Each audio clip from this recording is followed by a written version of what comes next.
Hi hello नमस्कार, कशा आहात सर्वजण. सो मी आज तुमच्यासोबत असा काही ब्लॉग शेअर करणार आहे जो की मी माझ्या घरामध्ये ठेवण्यासाठी एक शोपीसची वस्तू जी बनवली होती. कारण माझ्याकडे बाजूला शेजारी जे आमच्या बांधकाम चालू होतं, मग बांधकाम बघितलं, म्हणलं काहीतरी याचा उपयोग केला पाहिजे. रेती वगैरे दिसली, त्याच्यामध्ये खूप छान छान असे खडे वगैरे दिसत होते.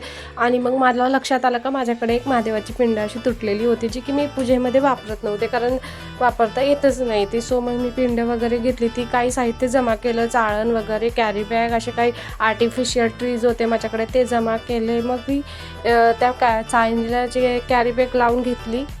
मिस्त्री मामाकडनं ओलं सिमेंट मागून घेतलं. ते कॅरी बॅग चाळणीला लावून घेऊन सिमेंट त्या ओल्या कॅरी बॅगमध्ये टाकून घेतलं आणि मस्तपैकी ते सिमेंट मध्ये टाकून मग त्याला वरून ते स्टोन वगैरे लावले आणि मग त्याच्यावरती पिंड ठेवली आणि ते आर्टिफिशियल झाडही त्याच्यातमध्ये लावून छान त्याला व्यवस्थित असं सेट करून घेतलं आणि मग उन्हाला ठेवलं. बघा, दुसऱ्या दिवशी ते वाळलेलं होतं छान. मग त्याला कॅरी बॅगमध्ये काढून कॅरी बॅग त्याची व्यवस्थित फाडून घेतली आणि त्याला पाणी वगैरे टाकलं. पाणी छान मस्तपैकी पाणी टाकून त्याला ओलं केलं होतं. मग आणखीन एक दिवस मी त्याला सुकत घातलं होतं.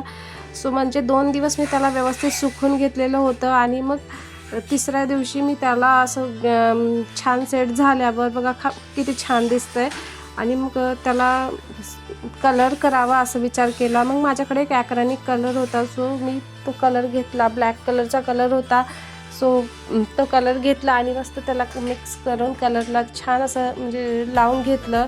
ब्लॅक कलर त्या खड्यांना काही लावायला जमत नव्हतं, मग जसं जमेल तसं मी लावून घेतलं. काही त्याला लागत होतं, काही नव्हतं लागत, कारण ब्रशची साईज मोठी असल्यामुळे तेवढं एकदम व्यवस्थित ते लावता येत नव्हतं. मग काही खड्यांना जे कलर लागला होता तो मी ओल्या कापडाने पुसून घेतलं आणि आणखीन त्याला पूर्ण कलर लावून घेऊन मग छान खालून वगैरे पूर्ण लावून घेतलं आणि मग त्याला उन्हाला सेट करायला ठेवलं होतं. उन्हाला मस्त ते सुकलं का मी त्याला मग माझ्याकडे एक असा केकचा जो ट्रे असतो, तो प्लेट जी असते खाली ती घेतली आणि मग त्याच्यावर ठेवलं आहे. किती सुंदर दिसते. मुलं त्याला बघून खूप छान आहे असं म्हणत होते बघा.